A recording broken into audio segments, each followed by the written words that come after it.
मैं डॉक्टर प्रतिमा घोषा, सह आचार्य संस्कृत, बाबू शोभाराम राजकीय कला महाविद्यालय अलवर। आज मैं आपको एमए उत्तरार्ध वर्ग द के सेकंड पेपर स्मृति शास्त्र के विषय में बताऊंगी। उसका प्रारंभ करेंगे। वर्ग द में 3 पेपर है, उसमें सेकंड पेपर स्मृति शास्त्र है। इस सेकंड पेपर के अंदर मनुस्मृति का पहला, दूसरा और 7वां अध्याय आपके कोर्स में है। याज्ञवल्क्य स्मृति है, जिसके व्यवहार अध्याय के 1 से 7 प्रकरण आपके कोर्स में है। विश्वेश्वर स्मृति संपूर्ण है, ये आपके सेकंड पेपर में आती है। तो इस तरह से मनुस्मृति, याज्ञवल्क्य स्मृति और विश्वेश्वर स्मृति ये आपके स्मृति शास्त्र के अंतर्गत आती है, जो कि धर्मशास्त्र ग्रुप का सेकंड पेपर है। तो आज हम मनुस्मृति से प्रारंभ करेंगे। मनुस्मृति के में भारतीय हिंदू धर्म जो है उसके 2 मूल आधार बताए गए हैं, श्रुति एवं स्मृति। श्रुति एवं स्मृति दोनों ही परस्पर पूरक, एक दूसरे के पूरक एवं संबद्ध है। श्रुति शब्द से वैदिक साहित्य का बोध होता है और स्मृति शब्द से स्मृति साहित्य का। श्रुतिस्तु वेदो विज्ञेयो धर्मशास्त्रम तु वै स्मृति। स्मृति शब्द प्रायः 2 अर्थों में प्रयुक्त है। पहला, वैदिक साहित्य से इतर ग्रंथों के लिए। इनमें पाणिनीय व्याकरण, श्रोत्र सूत्र, ग्रह्य सूत्र एवं धर्मसूत्र आदि आते हैं। दूसरा, यह जो अर्थ है वह संकीर्ण अर्थ में प्रयुक्त होता है। लोक में स्मृति शब्द धर्मशास्त्र तक ही सीमित अर्थ का बोध कराता है। इसलिए कहा गया है धर्मशास्त्रम तु वै स्मृति। धर्मशास्त्र उस शास्त्र को कहते हैं जिसमें मुख्यतः वर्ण व्यवस्था, आश्रम व्यवस्था, सृष्टि रचना का वर्णन, राजधर्म, सामाजिक व्यवस्थाएं आदि का वर्णन होता है। स्मृतियों और स्मृतिकारों की संख्या के विषय में भी बहुत विवाद है। बहुत से विद्वान हुए हैं जिन्होंने इन स्मृतियों की संख्या अलग अलग मानी है और स्मृतिकारों की संख्या भी भिन्न भिन्न बताई है।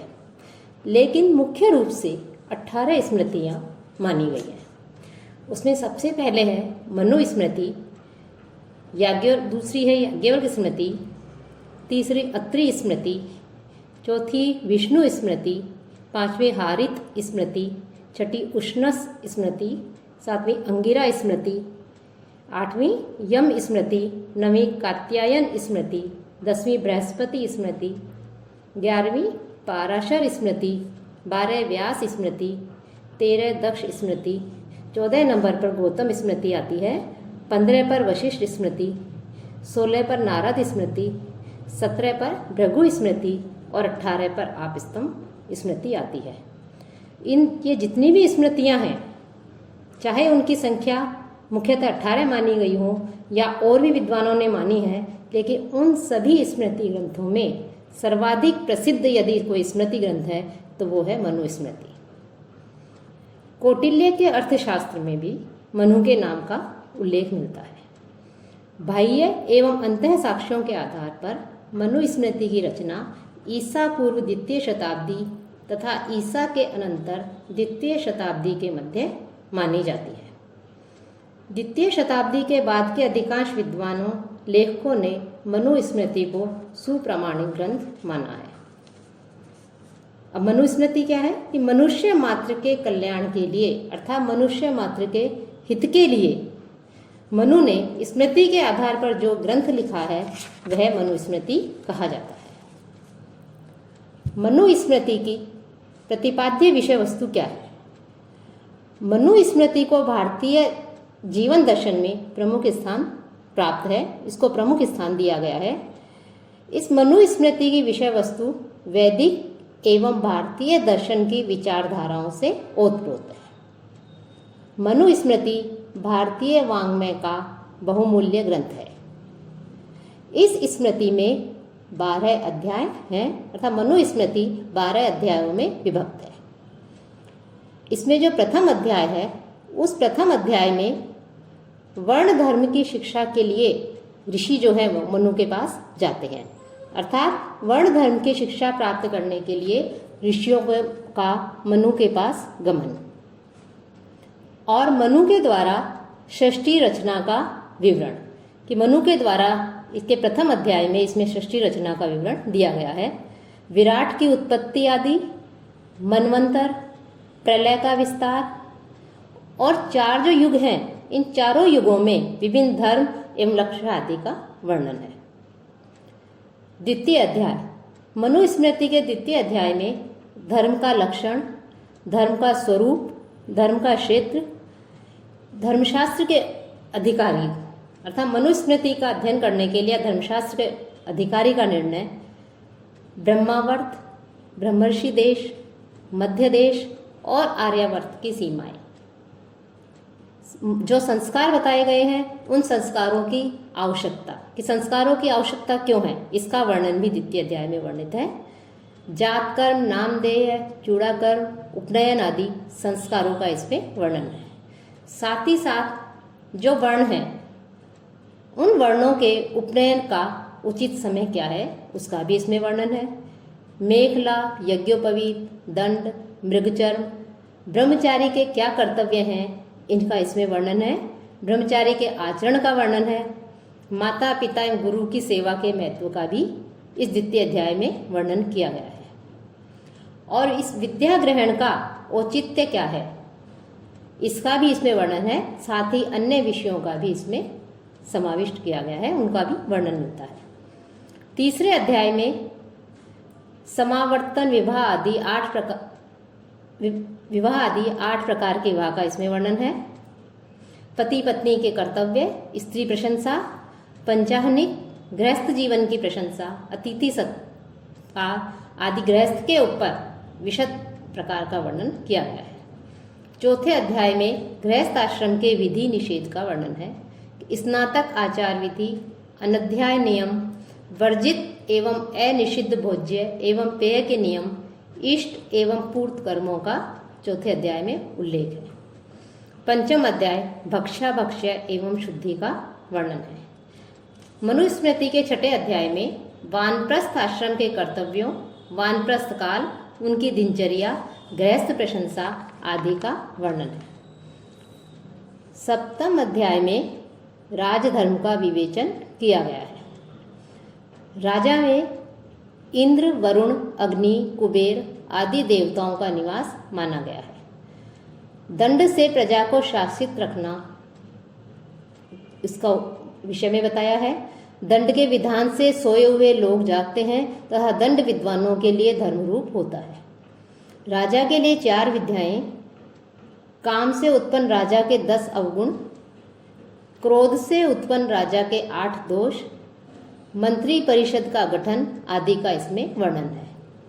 साथ ही दूत के गुण एवं कार्यों का भी सविस्तार सप्तम अध्याय में उल्लेख किया गया है। दुर्ग एवं राजधानी का, पुरुष एवं विविध विभागों के अध्यक्ष, शुद्ध नियम, साम दाम आदि 4 साधन का वर्णन इसी अध्याय में मिलता है। इस अध्याय में न्यायोचित वेतन तथा कर नियमों को भी महत्व दिया गया है। साथ ही राज्य की रक्षा के उपायों पर भी इस सप्तम अध्याय में विचार किया गया है।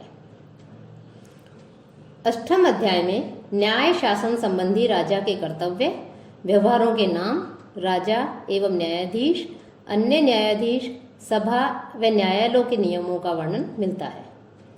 ऋणादान, साक्षी, साक्षियों की पात्रता, साक्ष्य के लिए अयोग्य व्यक्ति, शपथ, मिथ्या साक्ष्य के लिए विभिन्न प्रकार के दंड, क्रय विक्रय, विभिन्न प्रकार के अपराधों के लिए दंड आदि विषयों पर इसमें विचार किया गया है। नवम अध्याय में स्त्री पुरुष के धर्म की चर्चा की गई है। पातिव्रत्य की स्तुति, स्त्रियों के 6 दोष, पैतृक संपत्ति के विभाजन के सभी नियमों का प्रतिपादन किया गया है। स्त्री धन के प्रकार, विद्या के लाभ, पंच पाप आदि, राज्य के 7 अंग, दंड विधान, वैश्य व शूद्र के कर्तव्य आदि का भी नवम अध्याय में वर्णन मिलता है। 10वें अध्याय में ब्राह्मण के कार्य तथा क्षेत्र और बीज का वर्णन किया गया है। वर्ण संकर की निंदा, मिश्रित जातियों के आचार नियम, चारों वर्णों के विशेषाधिकार एवं कर्तव्य, आपातकाल में ब्राह्मण की वृत्ति के साधन का वर्णन है। साथ ही धर्मयुक्त धना आगम की 7 विधियों का भी इसमें 10वें अध्याय में वर्णन मिलता है। एकादश अध्याय में स्नातकों के धर्म का यथाविधि उल्लेख हुआ है।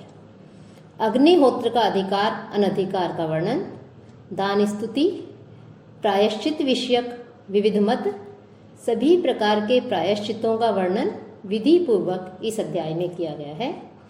उपपातक और उनका प्रायश्चित, चांद्रायण व्रत आदि का भी विवेचन है।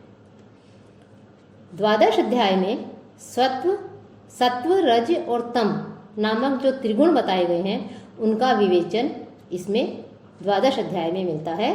साथ ही स्वर्ग, नरक, मोक्ष, आत्मा के विषय में भी संक्षिप्त विचार किया गया है।